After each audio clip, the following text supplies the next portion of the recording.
Hey everyone, and welcome. Today, we are diving deep into the menstrual cycle. But look, this isn't going to be some dry biology lesson, I promise.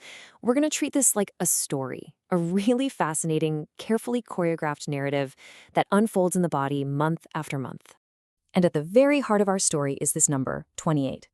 Now, while 28 days is the average, it's totally normal for a cycle to be anywhere between 21 and 35 days. But for today, we're going to use this 28-day journey as our blueprint. It's an incredible story of hormones, timing, and just amazing biological precision. All right, so here's our game plan. We're going to kick things off with the monthly reset. Then, we'll see how the body starts preparing for a potential pregnancy. After that, it's time for the main event, ovulation. We'll follow that with what's known as the 2-week wait. And finally, we'll zoom all the way out to see the hormonal command center that's running the entire show.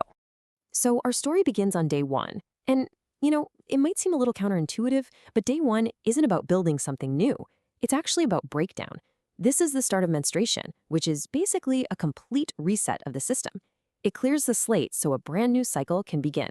This gives us a fantastic bird's eye view of the whole journey, and you can see it's broken down into 4 key phases. First, we've got the menstrual phase. Happening right alongside it for a longer stretch is the follicular phase. Then, boom, right in the middle, you have the main event, ovulation. And everything wraps up with the luteal phase. So let's take a closer look at each one. So what's really happening during that first phase? Well, menstruation is simply the shedding of the uterine lining, which is also called the endometrium. But this isn't some random event, not at all. It's a direct response to a very specific signal. And that signal? It's a big drop in the levels of 2 key hormones, estrogen and progesterone. This drop basically tells the body, okay, the preparations from last cycle, they're not needed anymore. Time to clean house. And it's wild? As soon as that monthly reset is underway, the body is already looking ahead. It doesn't waste a second. And that brings us to our next chapter, the follicular phase. This is all about laying the groundwork for a potential pregnancy. During this phase, you've got 2 different stories unfolding at the exact same time. It's amazing.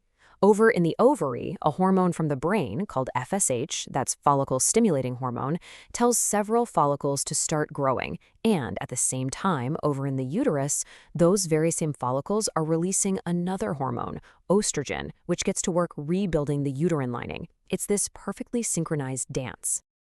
Yeah, let's think of estrogen as the builder hormone. Its job is incredibly specific. First, it has to repair the uterine lining after menstruation. Then it starts to thicken it up, enriching it with this dense network of blood vessels. It's meticulously creating this perfect, welcoming, and nourishing environment for a potential embryo.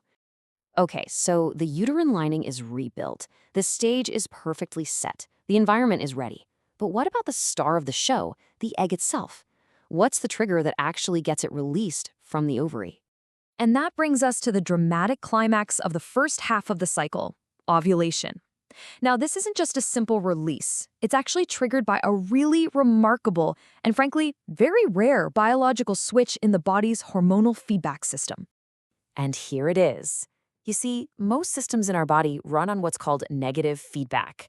Think of a thermostat, right? When it gets too hot, it shuts off the heat to cool down. It's all about balance. But here, the system does the exact opposite. High levels of estrogen don't shut things down. They push the system to go even further, to escalate, creating this massive hormonal surge. It is a rare and incredibly powerful example of positive feedback. So here's how that works. First, as one of those follicles becomes the dominant one, its estrogen output hits a critical peak. This peak basically flips a switch in the brain's pituitary gland. In response, the pituitary unleashes a massive surge of another hormone, luteinizing hormone, or LH. And it's this huge LH surge that acts as the final trigger, causing the follicle to rupture and release the mature egg. Once that egg is released, it's only viable for about 24 hours. That's it.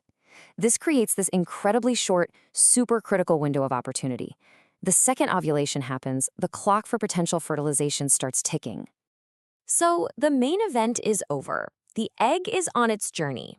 Now what?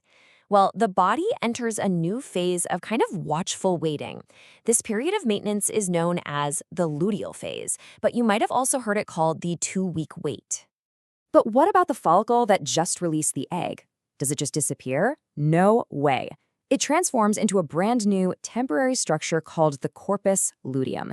And this new structure gets a vital new job. It becomes a little factory for our final key hormone, progesterone. So, if estrogen was our builder, then progesterone is the maintainer. Its main job is to hold that uterine lining in place, keeping it thick and rich with blood, making it stable for an embryo. And at the same time, it acts like a gatekeeper. It tells the brain to stop releasing FSH and LH, which is crucial because that prevents any new follicles from developing. It puts the whole cycle on pause. And this is where the cycle reaches a fork in the road, with two completely different endings. Path number 1. If no fertilization happens, the corpus luteum breaks down after a couple weeks, progesterone levels just plummet, and the uterine lining is shed, starting menstruation and a new cycle all over again. But if fertilization does happen, the new embryo starts producing a hormone called HCG. This hormone acts like a rescue signal. It tells the corpus luteum, hey, keep going, keep making progesterone, and that keeps the lining intact to support the early pregnancy. Okay, so we've followed the story right down on the ground, in the uterus and the ovaries. Now let's zoom all the way out and look at the command center. Because this entire intricate dance, it's not random at all. It's being meticulously directed by a constant conversation between the brain and the ovaries. You can really think of these 4 hormones as musicians in an orchestra. You've got FSH from the pituitary gland acting as the recruiter that gets the follicles going. Then there's estrogen from the ovaries, our builder, preparing the uterus. LH, also from the pituitary, is the trigger for ovulation.